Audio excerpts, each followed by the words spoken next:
You're tuned into 9 to 5 Work Rebels with your host, Ebony Gale. This podcast is sponsored by the PRCA's Race, Ethnicity and Equity Board. Visit prca.org.uk/REEB to find out more. Hello, everybody, and welcome to Gems in Comms series special, brought to you by 9 to 5 Work Rebels podcast. I am your host, Ebony Gale, and today I'm really pleased to be speaking with Cornelius Alexander, who is a corporate communications professional at the Office of the Immigration Services Commissioner. And he is also a very well-known CIPR volunteer and DEI advocate. So welcome, Cornelius. Thank you very much for having me on. You are most welcome. So just to start off, I always like to give a bit of a preempt about what this is about. So essentially, this podcast is about giving people of colour within the comms and PR industry their flowers. You know, we know that it's an industry that is, majority white. There's always statistics about the fact that, it's 91% white, but we do have people of colour that are working in the industry. And I want to use this platform to help spotlight them and also give you guys your flowers for carving out, a steady career for yourself. So well done and kudos to you. So to start off with, could you please tell us about yourself and what you do? Oh, about myself. I'll probably say that was last 5 seconds and I was carry on talking for about 2 hours. So about myself, parents are from St. Lucia. I grew up in the East End in Poplar, Isle of Dogs, Limehouse, so I'm proper East Ender.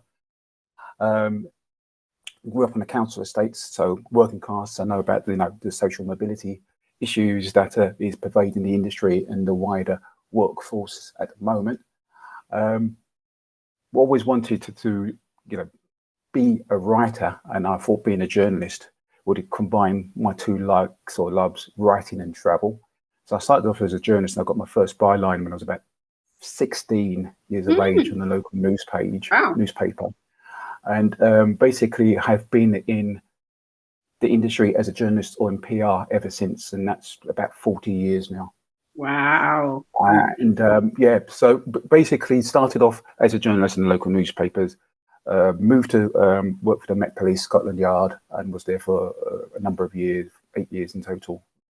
And basically have stayed in public sector ever since, worked in for the Mayor of London, Jenkin Livingstone, probation service. Now I'm with a regulatory body, did a little bit of work in healthcare when I lived in Canada. And what I enjoy doing is the kind of corporate communication stuff, making sure that staff know why we're doing what we're doing, as well as making sure that the public, understands why we're doing these things on their behalf. Yeah, absolutely. Okay, interesting. Like you started out in journalism, many do. So what really attracted you to comms? Like, have you always wanted to work in comms? You said you started off in journalism. So what made you go to comms and what attracted you to the industry? Well, I'm going to be totally brutally honest. The pay rise.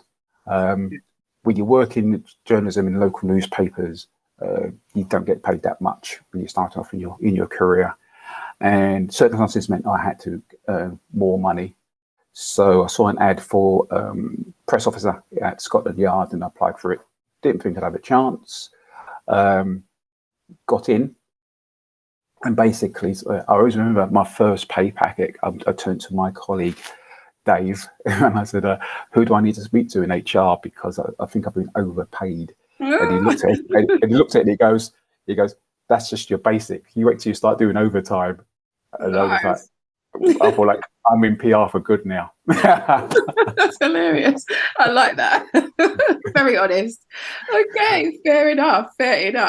All right, we're going to move a little bit into your sort of lived experiences. So one of the things I always ask everyone that comes on the show is, when did you become aware of your ethnicity? So, and I always use this example of me being, because obviously, that you're born in the skin that you're in, but, so sort of that outside moment where it kind of hits you that this is kind of a dangerous situation to be in. So for me, it was a case of heading off to secondary school, 11 years old at the time. And then I started hearing about Chelsea Smilers and that they would come up to black and brown people and obviously take the razor and cut you across the face. So I remember hearing about that on my way to school particularly at that point, it was quite a racist kind of area. So that was one of those bits where it kind of really, really was like cold water thrown in the face, like, whoa, okay, be alert, and it really hit home. Yeah. What about for you? Is anything like that? I think there's two levels to that. There's as you said, there's the personal one, but there's also the wider one. Yeah. So growing up in the 70s and in the 80s, you knew about, when you read things like the new Crossfire. Yeah. And you thought like, wow. And, you just thought those are people like myself. Yeah. And then when you heard about, the police interaction with, Cherry Gross and Cynthia Jarrett in the 80s, one person was left in a wheelchair for, 20 plus years, and another person died after being, police went into their home and, died within a couple of days of that. And you think that could be my mum, that could be my aunt, my auntie. It was actually my family member, actually. Cherry Gross is actually my family. Yeah. Oh, I'm sorry to bring that up. Yeah. No, that's fine. It's good that you mentioned that, because that's a prime example, That's a prime example. Yeah, and you suddenly realise that could happen to someone, and that was in the back of my head. But I think that the thing that really, one of the things that really made me think about that is literally when I was 10 years of age, and I was with my two brothers and my cousin. And, at that age, you basically go out, it's a summer's day, you just go out all day long. You're just walking around. You're not doing anything, you're just out. So we were just out, and we were just sitting on the wall. And in the East End of those days, there's lots of, demolished buildings, walls and debris and stuff like that. This was before, Docklands came along. So we were just sitting on the wall, and a police van pulls up the Black Maria, and it's like, asked us what we were doing. We said, we're literally just going for a walk, just stopped. And the police officers came out, and one of them spotted it in this piece of debris, a handbag. Now, this handbag has clearly been there for some time. It's covered in dust, etc. And they literally looked at it, picked it up, looked at it, and they said, so where did you do it? And we were like, what? So when did you nick this handbag off this woman? And we were like, what? And it was literally that it was an instant kind of, we were literally guilty until we could prove our innocence. Absolutely. And I think 10 years old. And that was one of those things that really made you think, just by walking down the street, you could suddenly be accused of something, and you had to prove your innocence. Yeah. And literally, and if you saw the handbag was in a poor state. It was, and I think they looked for it, and they saw that there were papers in there that were like 5 or 10 years old, so they knew that it was not something. But it literally was, and I was 10, so my brothers would have been 8 and 7 at the time. Right. So, and they literally saw us as a gang of kind of, Fagin's thieves sort of thing, and I think that was that really made you think, wow, be wary. That's really horrible. That's absolutely horrible, and definitely something that will stick in your mind at that age, such a young age, So, so I'm sorry to hear that you had to go through that, and it's a good example to share as well, because, it's what our younger Black brothers and sisters have to face today still, So I get that. Mm-hmm. Thank you for sharing that. So, kind of moving into the workplace, have you felt like your race, ethnicity has kind of held you back in your career? That's an interesting question. It reminds me a bit of what I think it was Malcolm X said, that he moved back to the southern states of the US, because he said, at least there I know who the racists are. Yeah. And I think it's, unless someone actually still says to you, this has held you back, you don't really know it's held you back. And I think that's a problem sometimes, if you have a little bit of, as a lot of us have, imposter syndrome. You automatically default to, I just wasn't good enough. So you just never know if it's nothing, if it was nothing to do with your capacity or your attitude or your expertise or your skill set, or if there was something else to it. Unfortunately, so I can never say yes or no to that question, because I've never had anybody say to me it did. Yeah, because I wouldn't say it will, but you might have things like inferences, or maybe you've been looked over for a job that maybe somebody else has gone to. So in your situation, you might not. But I know, I'm only saying that based on some of the interviews that I've had, where people have said, well, actually, I felt like it, but, it wasn't concrete, but there was like a feeling, because I was looked over and all my skill sets were all, top tier. So there's those Yeah. instances that I feel like you can call on as nuanced experiences. So yeah, I completely get that. So for you, you feel like you have them because you don't want to, you can't say something to you, not because you're black. They wouldn't say that, would they? That's a lawsuit. Well, that's the point. That's the thing. I mean, as I said, if they say it through smiling teeth, what can you say? I mean, there was an incident when I did a role. I ran a desk, and it was a 2-person desk, and I ran this desk by myself solo for 3 months. And when it came up that the person I was standing in for wasn't returning, they said, "Okay, we're going to open this up, and everybody have a chance to do it." And I didn't get it. And the response I was given was, the other person had more ideas than you did. The ideas weren't that good, but at least they had more ideas than you did. And you think to yourself, and that was one of the things you make you think, so is it a case of quantity or is it a case of quality? What do you want from from the people working under you? And I think that is always going to be one of those things that's going to be back in my head, that it's like, do you just want me to come up, or do you just want me to churn a load of ideas and concepts out which are ill thoughts and not really properly formed, because you want to have 10 ideas, or do you want 4 ideas that are really, really worked on and have some really got some ideas and structure to it? So it's always going to be one of those things. You just, your workplace, then, like, you'll find out within time, when you're in a workplace for a certain amount of time, how they want you to work, or what they think are the key things that make them feel that something is worthwhile. No, I heard that. Very interesting example. But also going back to your example of actually dealing with the police at a young age and then working for the police, did you get to tell any officers that story, as an adult looking back and working with the police? Do you know what I mean? This is a true story.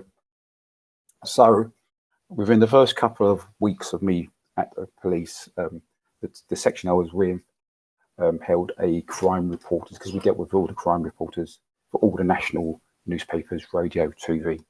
Yeah. And we had, and also every month there was a get together, and a deputy assistant commissioner came down and was meeting the staff, and someone said, "Oh, Cornelius has just joined." And he goes, "Oh, Cornelius has joined. Where are you from?" I said, "Oh, from the East End, from Tower Hamlets." He goes, "Oh, and what do you think?" He said, "Well, you always have, you always know there's 2 sides of every story. So I've had, experienced one side. So it's good to be able to see the other side in which to balance the things out, and needs to temper my experience." And someone said, "That sounds like a very, very good PR answer. What do you really mean?" Because what do you, and the deputy said, "No, what do you really think?" I said, "Well, you asked me, I grew up in the East End, a lot of people, it's like I know, it's like I had ins and outs with the police. You grow up, it's like, with a certain attitude towards the police and a bit of wary, being wary of the police. And, I'm here to, like, to change that around." To which he stopped drinking, turned around and walked off. And I thought, like, I've only been here a couple of weeks and I've said the wrong thing to the wrong person. But the funny thing was, for the next 6 months, whenever I saw him, and there would be all the people, senior ranks would say, "Good morning, sir. Good morning, sir. Good morning, sir." He'd be the only one who turned around to me and say, "Good morning, Cornelius. How are you?" And I'm like, "Great." So the senior man knows my name in the organisation. So whenever he says good morning to me by name, and not to everybody else, of course, all the other senior people in the list would turn around and stare at me like, "Who's this guy?" Yeah, cool. So I was just like, I'm like, great. I've now really, become high. I've been highlighted. So no, like it was an interesting time, but but the thing is, for any person into our career, it's important to have a good relationship, working otherwise, with the senior people within your organisation. You can only do so much if they don't listen to you as a voice, or as a counsel, as an advocate or an advisor. So you do need to learn that capacity fairly quickly regarding how do I talk to and how do I build that relationship with the people in the C-suite. Yeah, exactly that. Okay, well, thank you for sharing that example. Interesting, definitely interesting. So I wanted to ask you, have you ever experienced or maybe witnessed racism in the workplace? And if so, how was it handled? The only time I witnessed it in the workplace was I was talking to a police officer who was talking about like dealing with some violence, and he used a slang term for black people, not the N word, but I quickly basically made him aware that A, I was black, and B, as a police officer, he's an ambassador for the force, so he has to be wary of what he's saying, who is he saying to, and the circumstances of that. Yeah. And then I didn't follow that up with someone senior from my side, and I said, you're going to have a word with this person, because he just can't say things like that and think it's okay to do.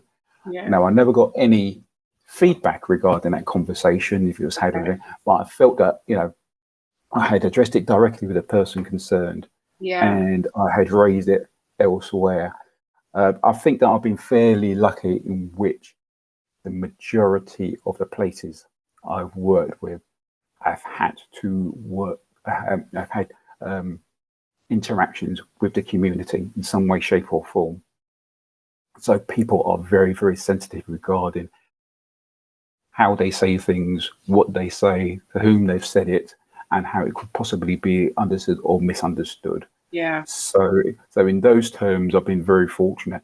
If I was working in the place which did not have that interaction with with the public or with local groups, it might be a completely different story. But I think working in the public sector, there is a sensitivity, I think, which is drummed in very, very early regarding, if you're a voice, this is how you use that voice. Yeah, absolutely. And equally, you have to listen to people. Or once you listen and you have that voice, then then you have the discussion. So it's very much a case of knowing what to say and when to say it. Yeah, I hear that. Yes, and I appreciate you sharing that example. That must have been very awkward for you as well, to have the person use that slang towards you, and you're thinking, well, hang on a minute. But also great that you spoke up and also escalated it, because my next question was a question about, was there a time where you wish you had spoke up about something, or a time when you did speak up and self-advocate? And that's a perfect example where you have essentially spoken up and escalated it as well. So hopefully that officer would learn from that behavior and not to do that again. So now, well, I think the key, because I think one of the key things is that if I hadn't said something, that would have been on my mind. Yeah. Especially with my experience when I was younger. Yeah. And then I would have think that would be something that would have, if not quite haunted me, but would have come back and repeated itself in my mind every so often, that I should have said something. So I don't know how far it went, but I can only do what I did, and I did it. Exactly. You did what you did, which is the best thing you could do. And not everybody would feel comfortable in that position to do that, to be honest, So I still say well done for you for being brave enough to actually address it directly and to escalate it, because other people might have felt a little bit awkward to even take it any further. So I think that's good that you did that. So thanks for sharing that as an example. So moving along, I wanted to ask you your thoughts around code switching. So now, do you feel that, people of colour can lead with our authentic voices in the office, or will we be forever code switching? That's a good question. I think it's a generational thing. I think that if I was to talk to my nephew regarding the issues I had getting into the workplace, when I was his age, he'd look at me as if I was talking about things taking place on Mars. When you think about it, when I grew up, started working in the early to mid 80s, it was still a few years after, if there was a black person on TV, you'd shout, "There's a black person on TV," and everybody would run to the TV to see that black person on TV. So, you see it now, and you've got programs like Top Boy, and the whole plethora of TV programs, which is by black people, written by black people, starring black people. It is a different, different time and a different place. So I think that people feel comfortable, to a greater degree, feel they don't need to, switch codes as much as they might have done, in my period, in my time. Also, I'm a working class person who, when I'm excited, comes out with, real Cockney accent, stuff like that. So I often have to talk, in what is almost a kind of telephone, clear voice. So that, to a certain degree, that is kind of code switching. And I think that's probably more to do with social mobility, perhaps. That you don't want people to look at me and thinking, oh, this guy's an East Ender, wheeler dealer sort of stuff. And that, because I think that we have people of colour have a greater stake and say in the workplace than they would have done it a few years ago. I remember, I very rarely in my time in PR worked with another black person. I think one black guy when I was at the mayor's office, and there was a black lady, so also in the mayor's office, and an Asian lady when I was working with the probation service. So it is, just that there are low numbers. So it's difficult to, when you're talking about switching, it's actually, you almost have to, in those days, perhaps you had to do so because there was no other person for you to be another person with, but now it's like, there is probably, you have a wider workforce in comms, especially in public sector comms, in which are people who you can have a banter with and joke like that and talk about more like shared experiences from that perspective. So I think people have a clearer and have a more secure and safer feeling in the workplace than they may have done a few years ago. Okay, well, thank you. But the interesting thing is that as part of the CIPR, we did do a few reports, including the racing PR reports, in which people did still talk about being asked about, their hairstyles and stuff like that. So I think we have moved on, but it's still out there. So I'm not saying that it's not happening. The saying it's probably reduced, but even if it's happening once, to that one person is everything. Yeah, no, I hear you on that. That's interesting.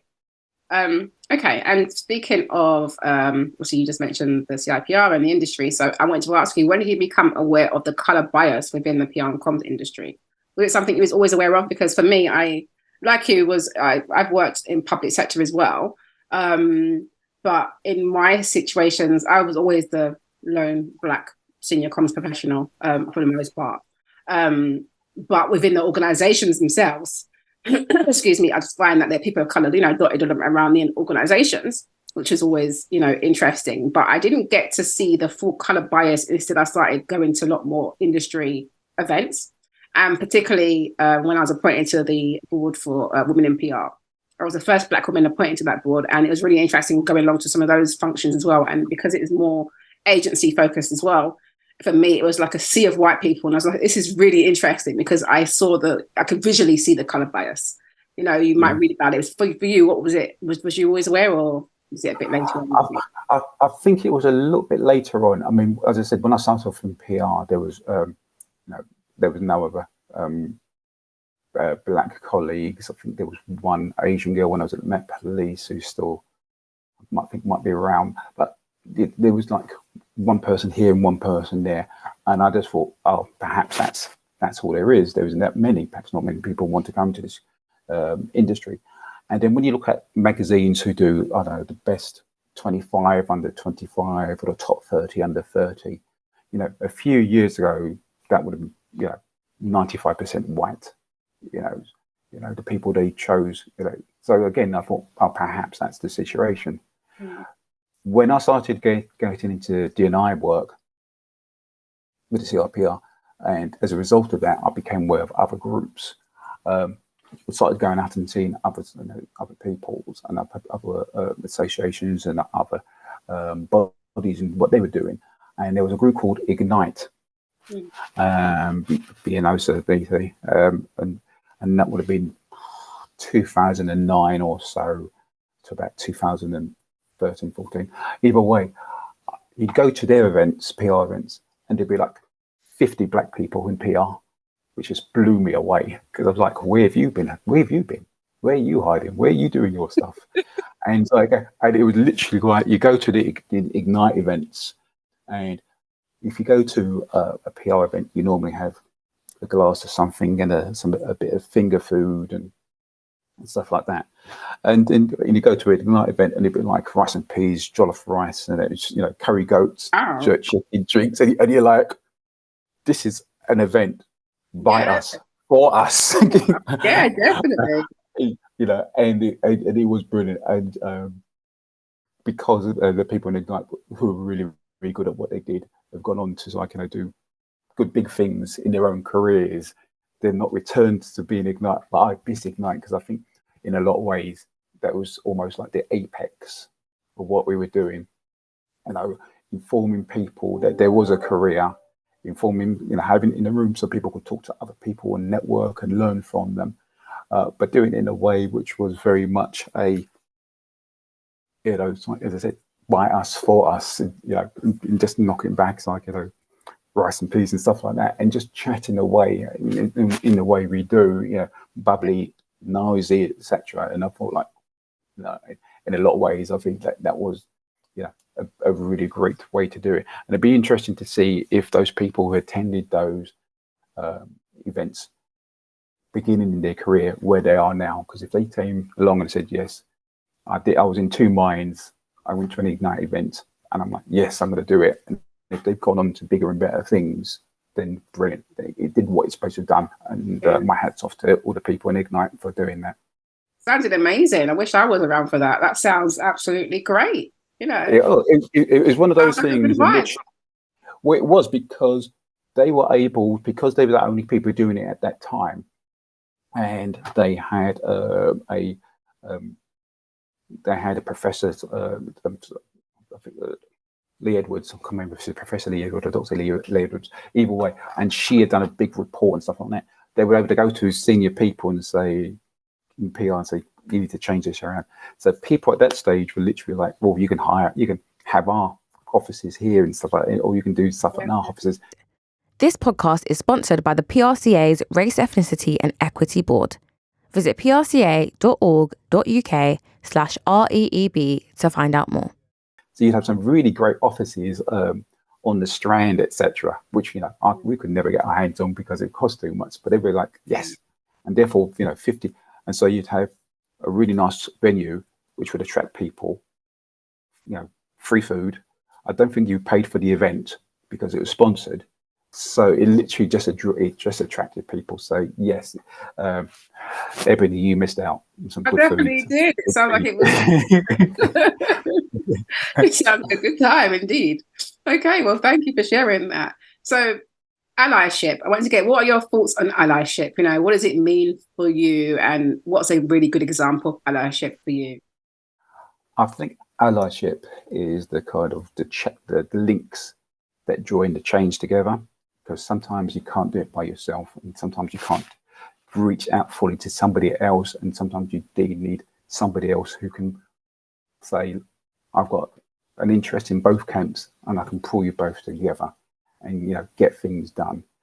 I think the key things about allies, it's also a case of when things are at their lowest and you're trying to keep yourself inspired. Sometimes you need somebody from outside the camp who says, I can see what you're doing, and you're going in the right way about it, and we're going to keep backing you up and supporting you, because not only is it a good thing from within your circle, but from outside your circle, I can see what you're doing, and I want to be there for you. So it's great to have somebody who's sponsoring you, supporting you. It's basically someone who's got your back. Yeah. And my example of that would be Phil Morgan, who at the time was Deputy Chief Exec at the CIPR. And in the early days of the D&I work, you'd have a lot of people say, that's a great idea, but that's not our priority at the moment. Or that's a great idea. We don't know how many of our members or how many of our work colleagues would support it. So I was chair at the time of the diversity working group, and I would do bits and pieces.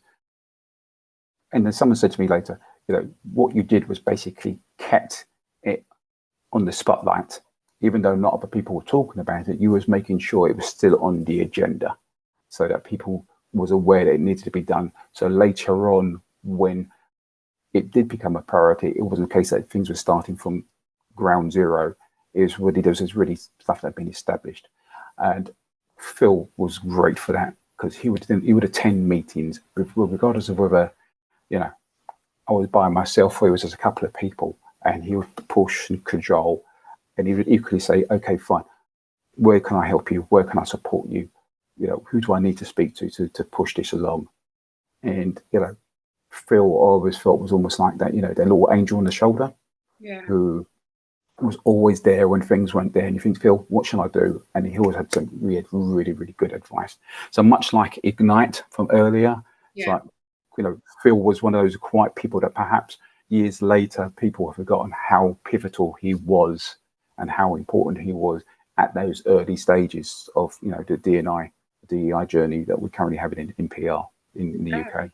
That's really good to hear as well. That's good. And so well done to Phil. That's a great example. Well, yeah, he's a great person here. Yeah. Okay. So maybe more about you. So what motivates and what inspires you to keep going in this industry? Passion. Or put another way, I'm a great believer that if in the public sector world that we do things on behalf of the public, because we've received a mandate from them. We said that we're going to do X, and people expect us to deliver X, and we need to explain to people if we're changing things, or either for better or for worse. We need to explain to people why we're doing that. I don't think that we're in a situation where we should just do things and then expect the public to accept it. They are our partners in this. It's a contract. We're going to do X. Do you agree? Yes, I support you. That's a contract. So I think that, rather than go into the private sector, and I've got colleagues who've gone into the private sector and have made a lot of money. Got very comfortable out of it, and equally were bored because they knew exactly what they were going to do every Tuesday at 10 o'clock. Working in the public sector is a lot more hands-on. You might not get the financial rewards, but I think you definitely get a sense that you actually are contributing to your community. Yeah, I hear that. Okay, and what would you say you found most challenging so far on your journey? Oof, good question. I think two things. Realizing that sorry, I'm getting these messages popping up at me. Realizing that your career is a case of snakes and ladders, really, and sometimes people have more snakes or more ladders than somebody else.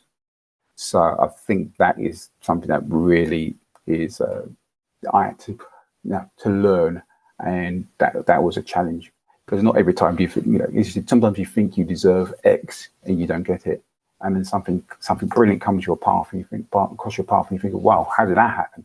Yeah. So learning that sometimes you are not in control of your career trajectory or your workload. It's something that you really need to something that is challenging. I had to learn. I think equally as well, being made redundant, which took place about 10 years ago, because when you have a certain level of imposter syndrome already, you blame yourself, and sometimes it's nothing to do with you at all. The business, whatever, has to balance numbers, and your numbers come up, and it's nothing. Sometimes it's nothing more than that. Yeah. So basically, just not a case of accepting it, but accepting what you can do, accepting what you can't do, and basically preparing yourself for the next step. Yeah. That's really important. Yeah, that's good. That's a good example as well, because it is, there's certain things that are outside of your control. So what you can do is control the way you react to it, essentially. And exactly. What the imposter syndrome, I can imagine that would be, you have to sort of remember that that's nothing to do with you. That's just, like you said, the business processes, nothing to do with me personally. So that's good. Okay. So with your kind of DEI hat on as well, you know, what is it that you want from your employer? What to you makes a good working environment? You know, what does good DEI look like to you, essentially? That's a really difficult question, because if there was a cookie cutter approach, you just give it to everybody and they will just do it.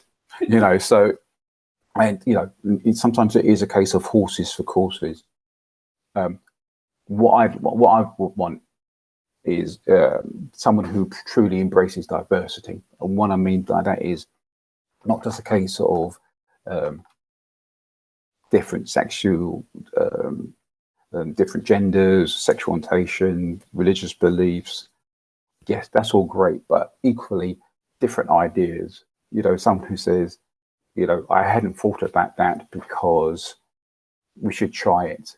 And I think that that kind of proper diversity means that, you know, when it comes to collaboration, you know, it really makes things move along. I mean, collaboration and diversity in some ways is joined at the hip. If you haven't got diversity, then working together is not going to work. I was reading something recently in which if two people are having an argument and they agree with everything, one of them didn't understand the question. Mm. And, you know, and sometimes that's the case. If you agree with everything, you know, perhaps you're not really understanding what's at stake here. And I think diversity and plus collaboration allows you to look at a problem holistically in 3 dimensions from different perspectives. And you can say, okay, we need to do all this, plus to have some real value, we should also take this stuff on board as well. And that way we've covered every single angle we can do. Plus we've added some extra value because we've come across some things that, you know, might not be a priority now, but perhaps a year down the line, 2 years down the line, will become a priority, and we should be aware of it.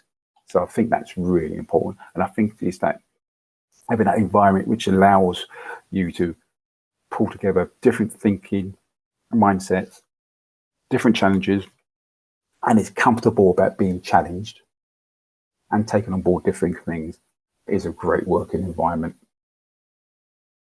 Yeah, I appreciate you sharing that. Okay, we're going to move into your proudest moments quickly over here now. So, can you tell us about one of your proudest moments? Could be work, could be personal, or maybe a career highlight for you? Oh, it's funny. So, you think about it and you think to yourself, oh, I can't think of anything. And then suddenly it comes dripping off your lips. I think my proudest personal moment, and I hope it doesn't upset my wife, because meeting her was definitely one of those. But my proudest personal was traveling the world. And I say that because as an East End kid, you know, living on the Isle of Dogs, and you see these ships from around the world docking up, and seeing the different languages on there, and seeing the cranes pick up, you know, the idea of things from around the world was just a mind blower. And, you know, and hearing like, you know, different places and different place names, and you just think to yourself, that's just the other side of the world. Vancouver is one of those places I love to say the word Vancouver, because to me, when I was a kid, that just sounded like the other side of the world, and it is. Yeah. You know, and being able to literally put on a backpack on my back and disappear for a couple of years and just literally visit these places, you know, and be able to, you know, it's like, you know, scale a holy peak in Sri Lanka, and do trekking in India, scuba diving in the Philippines, climbing a volcano in, you know, in Indonesia, walking through a valley of volcanoes in Chile, hiking in Alaska. You know, as a working class kid from the Isle of Dogs, that would have been beyond my wildest dreams, and to have done that, you know, just really, really is definitely something that I look back on and I said, yes, that was me. I did that. That's amazing. So yeah, it was an amazing time. I think equally, when you tied it up, this was a period of time when I did it that was before emails, before websites, before mobile phones and stuff like that. So that, you know, you had to, you know, people very rarely ask me about it because I think they assume that I was on my mobile phone and I just walked, use my GPS and walk from place to place. No, this is beyond before all those things. You had to properly plan. You had to have maps. Old school maps. Yeah, I had to do all those things. If you by the time you got to the place, if the place had been knocked down, you had to find another place off your own back. Yeah. You had to speak to people. You couldn't just be shy about it. You had to make friends, trust people, change plans on a sixpence. You had to budget, all the things you want from somebody on your C-suite.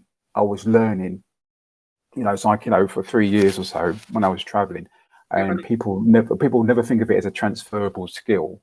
But to me, it was my time. Yeah, this was my university. This is my time of actually going out into the world and finding out who I was and learning life skills, learning transferable work skills, putting the skills I already had into in place, and actually going out there and speaking. I mean, if you turn up in a place where, you turn up in a country, you don't speak the language. Either you sit in the airport to your next flight, or you go out there and you speak to people, communicate with people, meet people, visit places, ask questions, make decisions based on those questions, sometimes change your plans. It is all kind of senior management type things, thinking on your feet and following through. Yeah. So to me, almost in a way, that's almost kind of my proudest work and personal things. There's skills, learning and stuff. But I think work career-wise, I mean, being part of the diversity working group, something I'm very, very proud of. My very first role within the police was dealing with the poll tax riot, and it was supposed to be a very quiet Saturday event with a few people turning up, and listeners can Google poll tax riot, and it basically was the centre of London in flames, people storming the South African embassy, turning over police cars, police charge, cavalry charges into crowds of people. Wow. And it was the first event. This was because I'm that old, but this was back in the day when Sky News just started. Really? Like that. So they were just literally, we're just going to be here to cover it, and they were covering live a full-blown riot in the centre of London. Wow. Well, that was a great start for them. It's a great launch for them. And that literally it was one of those things I think which really got their viewing figures up, because they were like, what? So having being live at an event like that was never covered by TV before. You'd have an event such as the Silver Jubilee, for example, and you knew the Queen, Prince Philip were going to go to a place, so you had your cameras ready and set up, and you'd cover it from that perspective. An FA Cup final, you were there covering it from that perspective. But you don't expect things to actually happen, at these events. So same way they thought they were covering a small London event, and then it went off as the parlance goes, and they covered it. That was as someone said to me, if you don't come back ever again, we're not going to blame you, because it was a full-on day. And, Sounds like it. I'm going to go and Google that. Google it. See the footage, and you'll see it. I was definitely going to Google that, because that sounds like it was carnage. Absolutely. Okay. It was total carnage, because people weren't expected. We had the first mobile phones there, as in and these were like industrial mobile phones which we were using to get brick phones to so people could phone in. Our press teams on the ground could phone in and tell what was happening. But because of the quality of the phones, it wasn't great. But also because you had 50,000 people screaming, shouting at each other and rioting, you couldn't hear what they were saying anyway. Yeah. It was just so it literally was. And as I said, when you turned on the TV and you was watching it live on TV, and we had senior police officers who were coming down because they were getting verbal feedbacks from what was the Central Command Complex, the CCC at Scotland Yard. But a written report is nothing to seeing 20 police horses or 10 police horses charging at a group of people to clear the path. Wow, I'm going to go and Google that after this. Have a look at that. yeah. In a way, it's a shame. It's like my first thing was probably one of my biggest things. Yeah, it was it was one of those things which definitely made me think. Yeah, definitely. I've got to stay in this role. Yeah, and I'm surprised you stayed in the industry after that. You're like, yeah, I've come back for more of this craziness. well, that was exactly it. When I talk about passion, that's exactly what I mean. Yeah. Either that thing scares you off and you want a quieter life, or you think that you're playing a role and therefore you want to stay. Yeah, I hear that. That's really interesting. Okay. So what are your thoughts on how the industry will evolve over the next few years? Because I feel like, there's AI. I feel like DEI seems to be dropping down on some people's priorities lists. I feel like AI is interesting already because, you've got people using ChatGPT and things. So what are your thoughts about how it will evolve? I think it's not even the case over the next few years. I think it's almost over the next few months, because every so often something pops up which then challenges what we think communications is or should be, and how we deal with that. So everything from, if you're in media relations, local newspapers disappearing more and more, or over the next few years, be a major thing, because how do you then have an independent voice regarding what you want to do? Do you then does it all suddenly become marketing and advertising, and how that impact on PR? So that's going to be a big issue. I know there was a few years ago there was spending by councils on communications was curtailed. You're not supposed to have a council newspaper, etc. So all these things will have an impact. As you said, AI, everything from content creation through to deep fake, etc. To creating, pictures of people who don't exist but look lifelike. You can have video of people who don't exist that looks lifelike. You're going to have people who've been dead for 50 years, who you be able to have, I don't know, Elvis Presley, who sounds and looks like Elvis Presley, who will be able to sell you a new BMW. The whole industry and how we react to it is going to completely change, and that will have the impact of, if you can fake everything, where does our credibility come from? Yeah. If we are, and that will have a greater impact on things such as where you do need to have what's what I'm looking for, an independent voice. Election time. If elections, date, facts, figures, people can be manipulated. It's like, where do people go for their quote unquote truth? Yeah. And I think we're seeing that more and more these days, that the credibility of news is dropping, and as a result, people are going to alternative sources. Yeah. And stuff like, because they feel that these alternative sources are speaking to them in their language. Yeah, absolutely. So that to me will be like, how the industry evolves to challenge that, to deal with that, to face that, is going to be the big thing over the next 5 to 10 years. Yeah. If we have 5 to 10 years. We shall see, won't we? We shall see. Okay, well, on that one. So during your career, what would you say are what are the kind of key lessons have you learned throughout your career that you could share with us? Maybe, 2 or 3 key lessons. 2 or 3.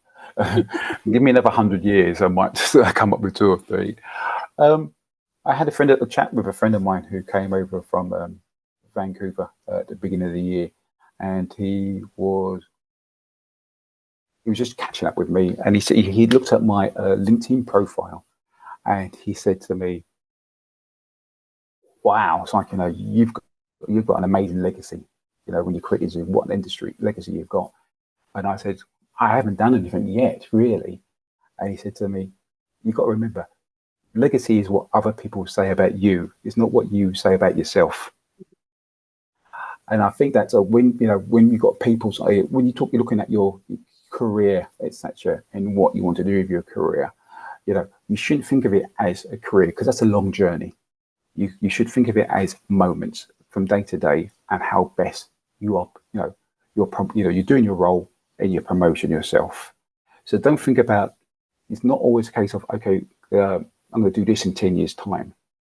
You're not going to be able to do that in 10 years' time if the work you're producing now doesn't reflect how good you are, or is not good enough standard, etc. So always be in that moment as much as you can. And there's always going to be things flying around you trying to get your attention.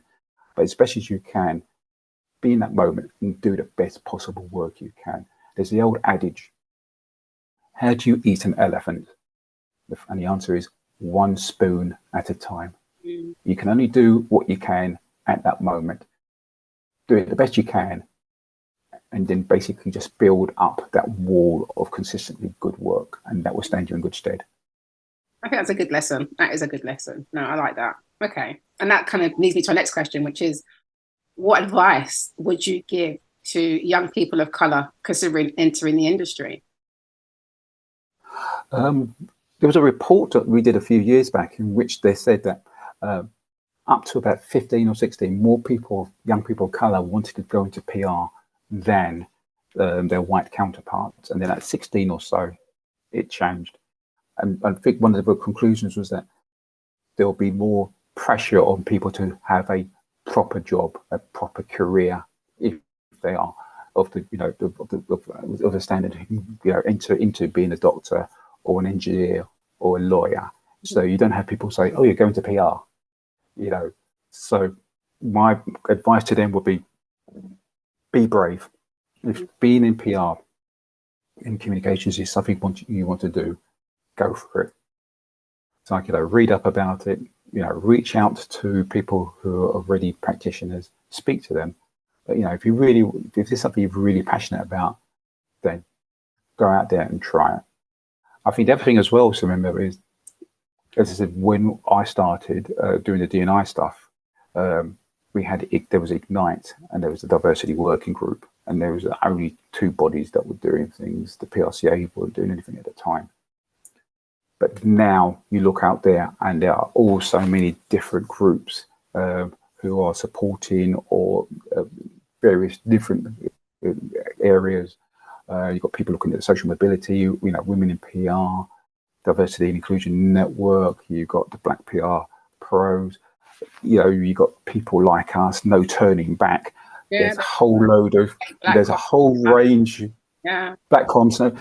There's a whole range of groups, groupings, etc. Public affairs, racially diverse network. There's, you know, there was a desert, we have now got a forest. Yeah. And I'm not being blasé about it. I'm saying that, you know, people who really want to, like, you know, to move forward in their career can now do so because there are groups out there who are supportive and answer those questions. And you're no longer, you know, the only one in the room. You know, it's like, you know, you might be, you know, the room is now virtual. You know, the four walls might be like, you know, a room, but you can easily pick up a phone, smartphone, whatever, and you can instantly be with a group of 10, 20, 30, 40 others, and then, you know, attend an event which has got, you know, 200 people. I recently went to people like us at an event, Old Street, a couple of months ago, 200 people or so there.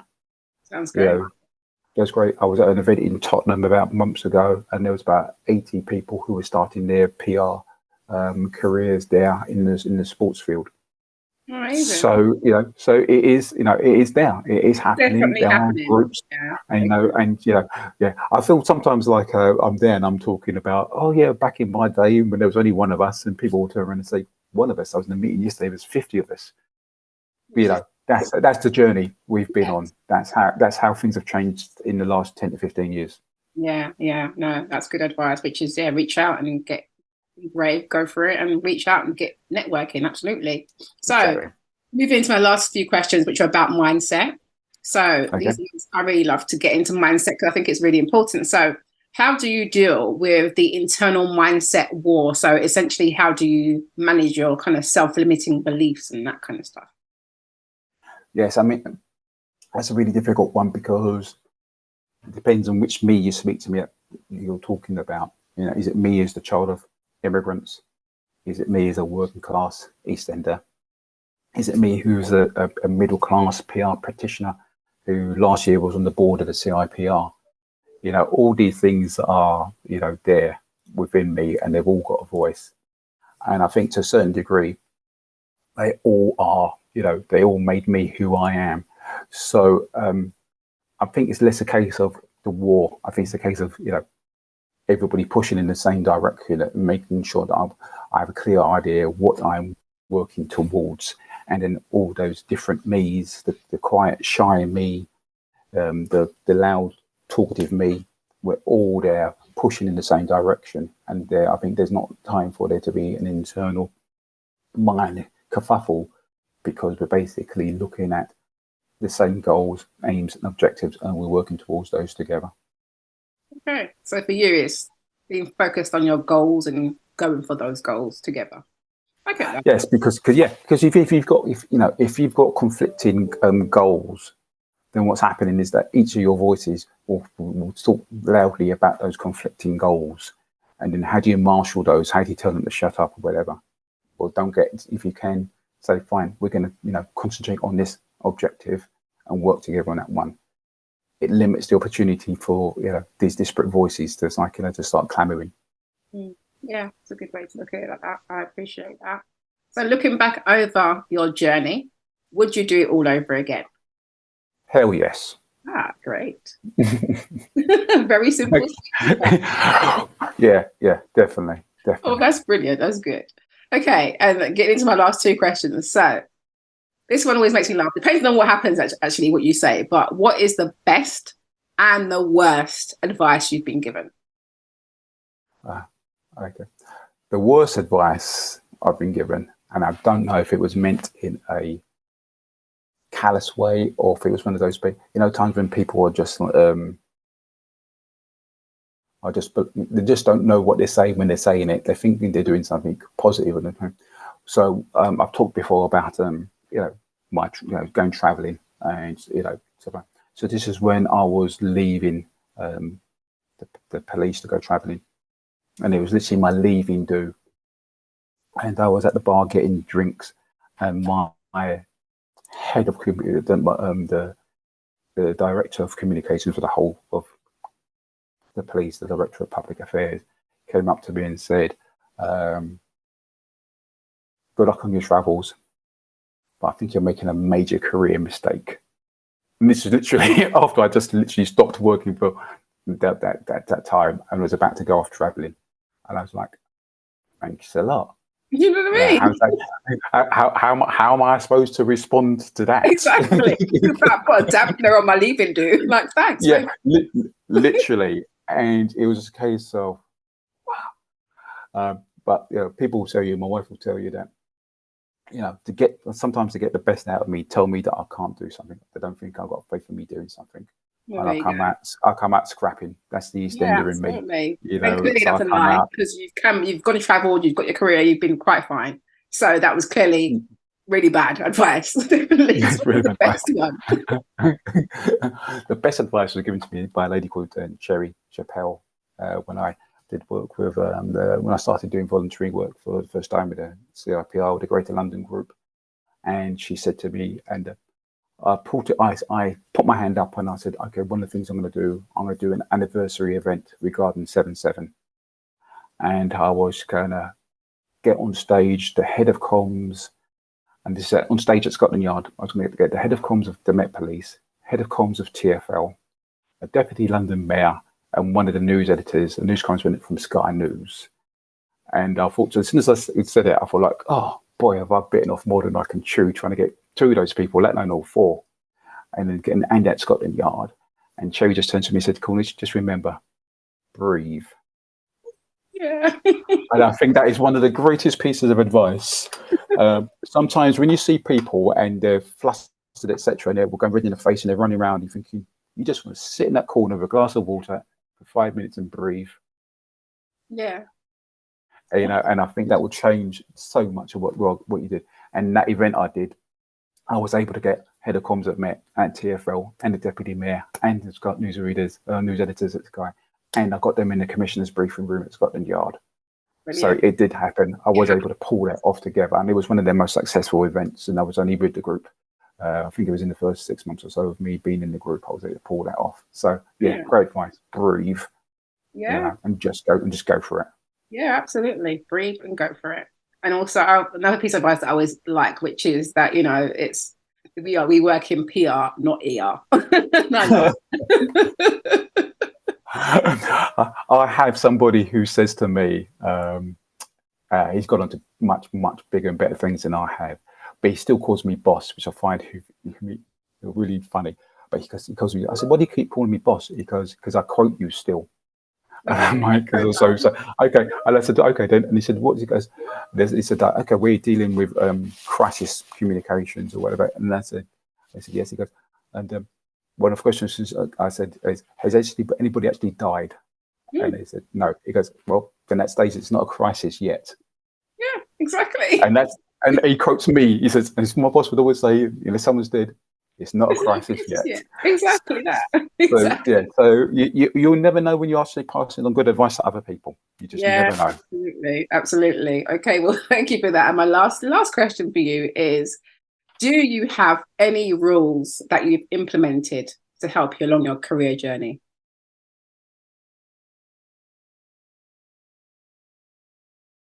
I like to be in a job in which I'm actually challenged. Yeah. I like to be in a job in which I'm actually learning something. Mm-hmm. I like to be in a job in which what I've learned from that place or from other places, I can actually implement and see what I can do to actually improve things. So, for example, when I was at the mayor's office, I said I'd read an article on virtual press offices, and I think we should have one on the website. So we was just building. I think it was one of the first public sector websites we were building. And very few people had a virtual press office. And I said, I think we should have one. And I worked on it and I pulled it together. Implemented, a training scheme for the press office so they could learn how to, use the content management system, put in fresh and daily information, articles, etc. And it was the first one.